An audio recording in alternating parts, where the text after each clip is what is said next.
In this video, we are going to go over the multiple chronologies in the Final Fantasy series based on games, manuals, and interviews, using as little assumption as possible to understand the chronology of the series.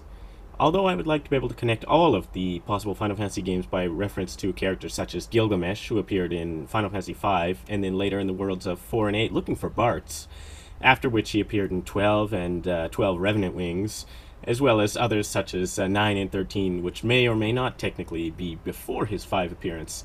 But then he travels over dimensions and maybe through time and space, which doesn't really give us much to work with when ordering the games themselves. Also, we don't know from which point in time he's traveling to another game, so we're not really going to discuss Gilgamesh any further in this video. Rather, we are going to we're going to go over the largest actual connected portions of the Final Fantasy series and discuss those. First, let's get into the different series of Final Fantasy and discuss how they are directly connected. Okay, Final Fantasy 1 to 3, although there are some very convincing theories of how they may connect, don't have any proven direct connections. So first we have Final Fantasy 4, which is followed by a scenario taking place a year later called Interlude, and then the after years, about 16 years after the Interlude part of the game. Now, we won't go into too much detail with explanation of the sources for things that are just in the games themselves. So now let's move on to Final Fantasy V, which has the Legend of the Crystals OVA taking place a whole 200 years later. Then we have Final Fantasy VII, spanning more games than any other Final Fantasy title. Chronology beginning with the Crisis Core, 7 years before Final Fantasy VII, followed by Before Crisis, which begins about a year after Crisis Core. And then the events of the Last Order, which are a retelling or a flashback from within Final Fantasy VII that take place about a year after Before Crisis. 5 years later, we finally get to the main title, Final Fantasy VII. We will be revisiting that later when we go into more connection, of course. During this time, we also have Hoshi o Meguru Otome, which tell the events of Aerith in the live stream after her death. During the next 2 years, we go over the novels of On the Way to a Smile, with characters explaining their life events and dealing with the aftermaths of the events of 7.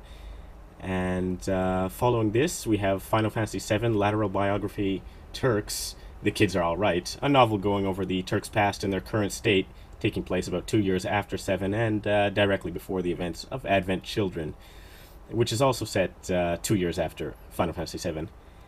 Following which, of course, we have Advent Children itself, and then Dirge of Cerberus, another year after Advent Children, with Dirge of Cerberus, the Lost Episode, also fitting into this time. Next, on to Final Fantasy X, which starts with Final Fantasy X itself, and has an extra cutscene, Eternal Calm, taking place 2 years later, shortly after which we have the later released Final Fantasy X-2, and the extra mission, Last Mission, taking place about 3 months after the end of Final Fantasy II. Then there was a novel, Final Fantasy X 2.5, Eien no Daisho, which takes place about 6 months after the last mission, and is followed by the audio drama 10.25, Will, which is taking place after 10.2, which would be about 3 months after Eien no Daisho. With these recent developments, 10.3 might not be impossible either, but I have not heard of any current public plans for that. Next, we have Final Fantasy XI, which has the Out of Orders set 20 years before. Then we have 12, which directly contains Revenant Wings 1 year after. We will also be going back to 12 to explain how 12 relates to various other things later. Then we have Final Fantasy XIII, which consists of Episode 0, Promise, which is about 13 days, the 13 days leading up to Final Fantasy XIII, and then the novel Episode I, which are the events directly after 13. Then 3 years later, we have the events of 13.2, with the novels Fragments Before, taking place shortly before 13.2, and Fragments After, also taking place before and during 13.2.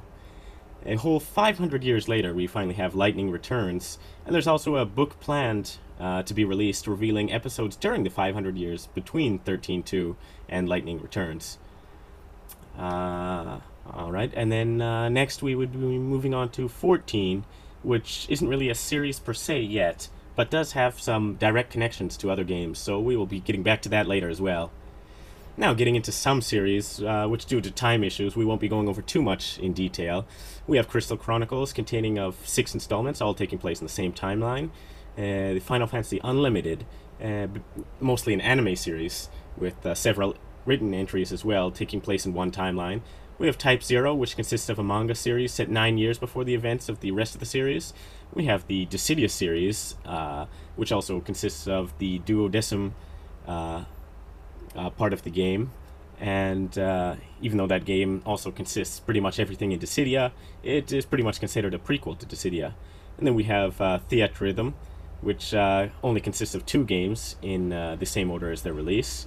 And then there are a few other sub-series of Final Fantasy, and most of them seem to be standalone games, aside from maybe the Seiken Densetsu series, which we won't be really going over in this. Now on to Final Fantasy Tactics, another sub-series of Final Fantasy that actually connects directly with some other games. There are 3 major titles within the Tactics series. This is excluding the card-based games and other games that really have no stories aside from character bios and nothing else. In Final Fantasy Tactics, the Mughals appear to be extinct, aside from a single summon, but are regularly present in Tactics Advance and Tactics A2.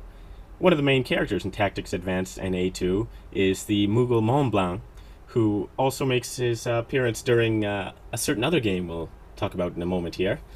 And during A2, he makes some references to his time in Tactics Advance, letting us know that A2 is very likely after Tactics Advance, as the title would suggest. Also, the character Mute is young in Tactics Advance and an adult in Tactics A2. He mentions in Tactics A2 that he has been to Ivalice before, and this helps support that the events of Tactics Advance were not simply a dream world, but somehow actually took place within Ivalice. Also, the Saint Ivalice parts of the story seem to be very far in the future, after all the other installments in the Ivalice timeline. But since the main events of the games themselves are all in the past, we will just place them there in the chronology, instead of getting into the specifics of the timeline itself. Okay, that was quite a few timelines we very briefly went over there, but let's take a look at what we have before we go into actually connecting them. Alright, before proceeding, I just want to mention there are allusions in various Final Fantasy games, such as 9, but most of these seem to be simple nods at other games, and there's not enough factual information placed in the games that I've seen, which could really connect them to other games without becoming more of a theoretical timeline. Okay, first let's go over Ivalice. In Tactics Advance, the Mughal Mont Blanc from Final Fantasy XII appears. Also, the names of all the members of Clan Nazi are the same as those in Clan Centrio. In the Japanese version, that is. They may not necessarily all be the same people, though. In Tactics A2, Van has become a full-fledged pirate, which definitely means that this would be taking place after Final Fantasy XII and Revenant Wings. There are also answers in an interview stating that both Final Fantasy Tactics Advanced and A2 take place near in the time of Final Fantasy XII. The only assumption that we would need to make here is that Tactics Advanced wouldn't be before 12. Otherwise, we can safely add the Tactics series after Final Fantasy XII. But before ending the Ivalice timeline here, we also have Vagrant Story, which is said to also be in the Ivalice timeline. The introduction to this gives us a passage from a man about 400 years ago named Arazlam J. Durai, who's also a character from the first Final Fantasy Tactics game, among various other references throughout the game. We could most undoubtedly assume from this that Vagrant Story is taking place after Final Fantasy Tactics. Now, with this we have the Final Fantasy XII to Tactics to Vagrant Story all set in one timeline. Next, we have Final Fantasy X. In the Ultimania Omega, it implies the worlds of 10 and 7 are actually directly connected. In 10-2, there's a character named Shinra, who is considered to likely be the ancestor of those in Final Fantasy VII in charge of the Shinra Company introduced. It is said that approximately 1,000 years after 10-2 is when the Shinra experiments that are taking place during 10-2 actually succeed, and the Shinra Company is founded. Another 1,000 years brings us into the stories of Final Fantasy VII, which allows us to connect 7 to 10, giving us a span of 2,000 years between the games. Next, we will connect 10 and 7 to 12 in Tactics.